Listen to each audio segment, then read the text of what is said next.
안녕하십니까? 이번에는 관세 전쟁에 휘둘린 한 주라는 주제로 여러분과 대화를 나눠보겠습니다. 트럼프가 각국에 관세를 매기겠다고 으름장을 놓고 있죠. 부제는 암호화폐 가격은 하락, 금 가격은 상승입니다. 지난주 3일, 그러니까 월요일이죠. 시장이 열리자마자 트럼프가 관세 전쟁에 포문을 연 탓에 뉴욕 증시가 굉장히 많이 하락했습니다. 국경을 접하고 있는 멕시코와 캐나다에는 25%의 관세를, 중국의 수입품에는 10%의 관세를 부과하겠다고 1일 으름장을 놨기 때문입니다. 시장이 출렁거리자 3일날 캐나다와 멕시코에 25% 관세를 매기는 것을 한 달 유예하겠다고 발표를 했습니다. 이렇게 관세를 무기로 휘두르면서 외교 협상에서 원하는 것을 얻어내는 트럼프식 미치광이 전략으로 인해서 정치도 그렇고 경제도 예측 불허의 상태가 앞으로 계속 지속될 것 같습니다.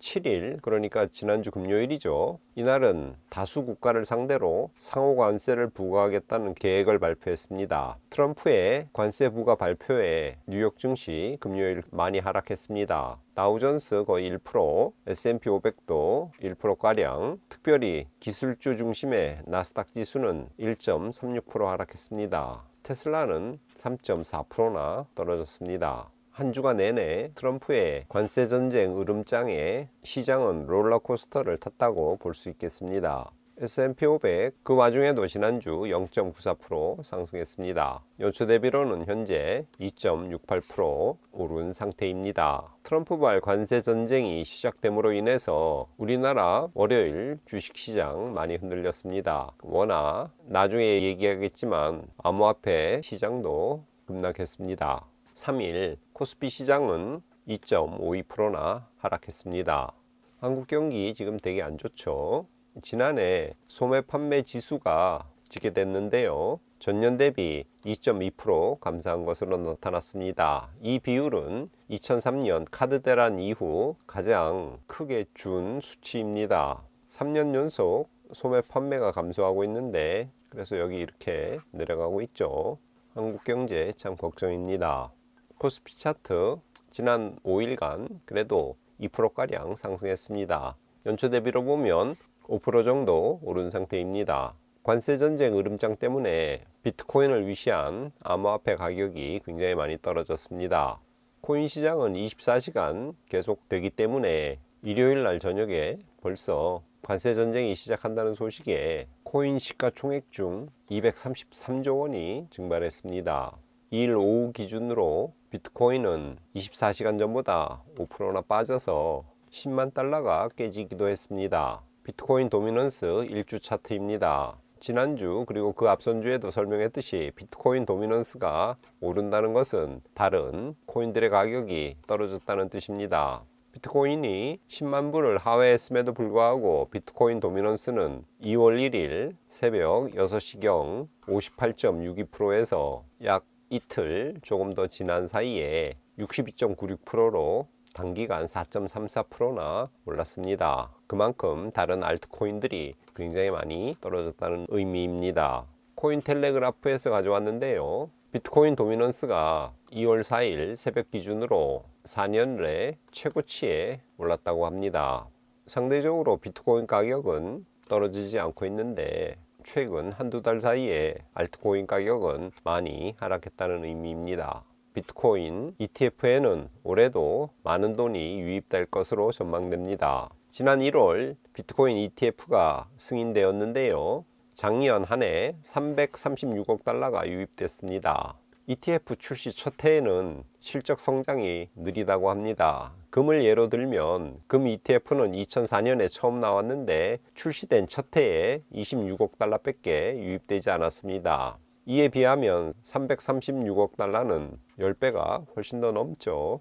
전문가들이 추정하기로는 올해 비트코인 ETF에 500억 달러 이상의 자금이 유입될 것으로 전망됩니다. 비트코인 가격이 비록 출렁거리겠지만 전망은 매우 밝다는 거죠. 유럽 중앙은행들 올해 비트코인을 축적할 것이라는 전망이 나왔습니다. 블록체인 전문가이자 리안 그룹의 공동 설립자인 피오렌조 만가니엘로에 따르면 유럽 중앙은행들이 올해부터 비트코인을 축적하기 시작할 것으로 예측됩니다. 작년 말 유럽에서 미카법이 통과되었습니다.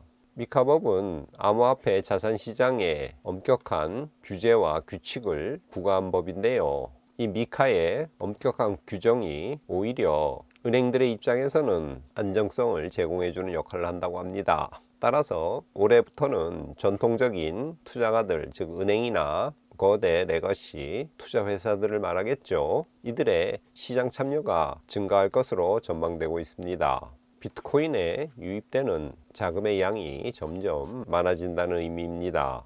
싱가포르 소재 블록체인 기업인 매트릭스포트 분석가들에 따르면 비트코인이 우상향하면서 4년 주기로 올랐다 내렸다를 반복했죠. 그런데 작년 현물 비트코인 ETF 승인 이후에 기관 투자자들이 시장에 대거 진입하면서 비트코인을 더 오랜 기간 보유하는 경향이 나타나고 있고, 또 투명한 규제 환경이 마련되면서 시장의 신뢰도 또한 높아져서 비트코인이 과거와 같은 4년 사이클을 그리지 않고 대규모 자금 유입으로 인해서 상승이 더 오래 지속될 수 있다는 가능성을 내놓고 있습니다. 일부 전문가들은 이번 상승이 더 오래 지속될 수 있을 거라고 예상하는 것입니다. 과연 그렇게 될지 지켜볼 필요가 있겠습니다. 지난주 4일 미국 백악관 암호화폐 정책 책임자, 일명 크립토 짜르라고 하는데, 데이비드 삭스가 첫 기자회견을 열면서 디지털 자산 정책에 대한 행정부의 우선순위를 밝혔습니다.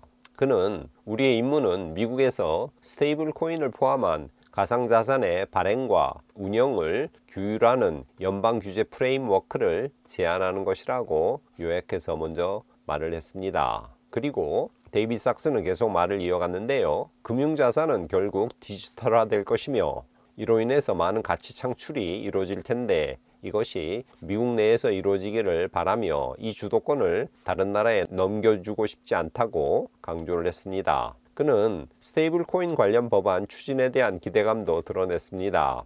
스테이블 코인은 미국의 국제적 주도권을 유지하며 세계 기축통화로서의 달러의 디지털 사용을 증가시키고, 또 이 과정에서 미국 국채에 대한 많은 수요를 창출할 가능성이 있다고 전망했습니다. 스테이블 코인을 발행하려면 미국 달러와 국채를 담보로 잡아야 되죠. 그렇기 때문에 스테이블 코인의 발행량이 늘어나면 늘어날수록 달러와 미국 국채에 대한 수요가 증가하게 됩니다. 이것은 미국 달러 패권의 주도권을 계속 유지시켜 주는 것이죠. 그런 의미에서 스테이블 코인이 미국에 굉장히 중요하다는 겁니다. 데이비드 삭스는 또한 트럼프 대통령이 전략적 비축 코인, 비축을 평가해보라고 요청했다는 말까지 덧붙였습니다. 트럼프가 선거 유세 때 한 말이죠. 비트코인을 전략적 자산으로 비축하겠다고요.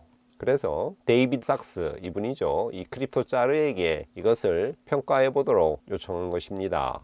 트럼프의 친암호화폐적인 행보는 앞으로 모든 금융자산이 디지털화되는 과정 속에서 높은 성장세를 보일 것입니다. 그렇기 때문에 우리가 이 분야에 계속 관심을 가져야 되는 이유입니다. 트럼프의 차남 에릭 트럼프가 2월 4일 날 자기 X에서 이더리움 투자가 지금이 적기라는 발언을 했습니다. 여기 있죠. In my opinion, it's a great time to add 이더리움. 그런데 트럼프 일가가 추진하는 블록체인 프로젝트 월드 리버티 파이낸셜이 최근 거래소에 대량의 이더리움을 송금한 것으로 알려졌습니다. 과연 이런 발언을 왜 했는지 시장에서 의문이 제기되고 있죠. 그리고 그 발언이 과연 적절한지 논란도 일어나고 있습니다. 트럼프 일가가 블록체인 프로젝트를 운영하면서 아들이 이런 발언을 한다는 것, 우리나라 입장에서 보면 상상이 가지 않죠. 에릭 트럼프는 이틀 후인 2월 6일 날 비트코인을 매수하기 지금이 적기라는 트윗을 또 X에 올렸습니다. 점입 가경이죠. 크립토 짜르 데이비드 삭스가 스테이블 코인 관련한 법안 추진에 대한 기대감을 드러냈죠. 그 뜻은 스테이블 코인 시장이 커진다는 의미입니다. 리플이 최근 스테이블 코인 RLUSD를 100만 개 추가 발행했습니다. 리플이 갖고 있는 스테이블 코인의 시총은 1억 1천만 달러에 다다르고 있습니다. 스테이블 코인 시장도 앞으로 더욱더 커질 것입니다. 솔라나도 대규모 USDC를 발행했죠. 그래서 지난 24시간 동안 10억 개의 USDC를 추가로 발행했고 몇 주 만에 총 25억 개의 토큰을 새로 발행했다고 합니다. 보통 외국에서는 이 스테이블 코인을 가지고 암호화폐를 삽니다. 그렇기 때문에 스테이블 코인의 유동성이 확대된다는 것은 암호화폐 시장을 떠받칠 자금이 풍부해진다는 것을 의미합니다. 비트코인 차트 한번 볼까요? 지난주 굉장히 안 좋았습니다. 일주일 동안 5% 빠졌습니다. 그래서 연초 대비로 현재 약 2%밖에 상승하지 못한 상태입니다. 트럼프발 관세 전쟁에 금값은 사상 최고가를 찍고 있습니다. 무역 전쟁에 대한 우려 그리고 강경한 외교 정책이 금과 같은 안전자산의 수요를 끌어올리고 있습니다. 부가세 포함해서 현재 한돈에 거의 60만 원 가까이 금값이 올랐습니다. 금 선물 차트 지난 한 주간 2.65% 올랐고요. 연초 대비로는 9% 이상 상승했습니다. 정리하겠습니다. 지난 월요일 주식시장 미국과 캐나다, 중국에 각각 관세를 부과하겠다는 주말에 트럼프의 으름장에 주식가격 많이 떨어졌습니다. 이에 트럼프는 월요일 관세 부과를 유예한다고 선언했습니다. 그리고는 7일 지난주 금요일 또 다수 국가를 대상으로 상호 관세를 부과한다고 선언해서 이날도 주식시장이 많이 떨어졌습니다. 지난 한 주는 트럼프의 관세전쟁 발언으로 일주일 내내 출렁거렸다고 정리해 볼 수 있겠습니다. 암호화폐 시장도 많이 가격이 떨어졌고요. 대신 안전자산인 금으로 수요가 몰리면서 금 가격은 많이 올랐습니다. 중요한 것은 지난주 4일 암호화폐 정책 책임자 크립토 짜르라고 불리우는 데이비드 sak스가 첫 기자회견을 열었습니다. 금융자산이 앞으로 디지털화 될 텐데 이 분야를 미국이 선도하겠으며 또 미국의 주도권을 유지시켜주는 스테이블 코인, 미국채와 미달러를 기반으로 해서 발행되기 때문에 그렇습니다. 이 스테이블 코인에 대한 관련 법안을 신속 추진하겠으며 전략적 비트코인 비축에 대한 평가를 하겠다고 얘기를 했습니다.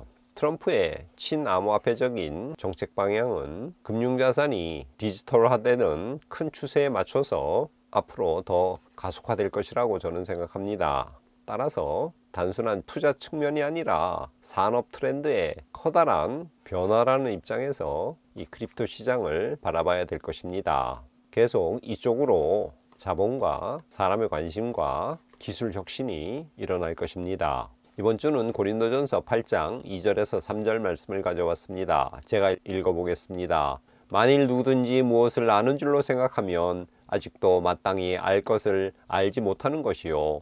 또 누구든지 하나님을 사랑하면 그 사람은 하나님도 알아주시느니라. 소크라테스는 나는 내가 아무것도 모른다는 것을 안다고 말했죠. 당시 많이 안다고 뻐기고 자랑하던 소피스트들이 현란한 말재주로 사람들을 혼란에 빠뜨렸습니다. 그리고 아테네는 점점 쇠퇴해 갔죠. 이런 상황에서 소크라테스는 참 지혜가 무엇인지를 사람들에게 가르쳤습니다. 참 지혜란 자신의 한계를 아는 것, 그것을 인정하는 것이라고 말입니다. 그리고 참지혜는 자기의 모름을, 무지를 인정하는 데서 시작된다고 사람들을 가르쳤습니다. 오늘 말씀에서 바울도 유사한 이야기를 하죠. 만일 누구든지 무엇을 아는 줄로 생각하면 아직도 마땅히 알 것을 알지 못하는 것이요. 이렇게 말입니다.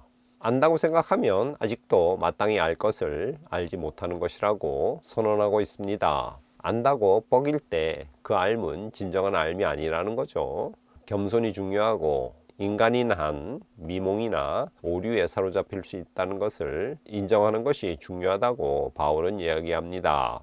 이어서 중요한 말씀을 하는데요. 신앙인이 가장 바라는 것이 뭘까요? 하나님으로부터 인정받는 것이 아닐까요? 하나님이 나를 알아주는 것, 그것 말입니다.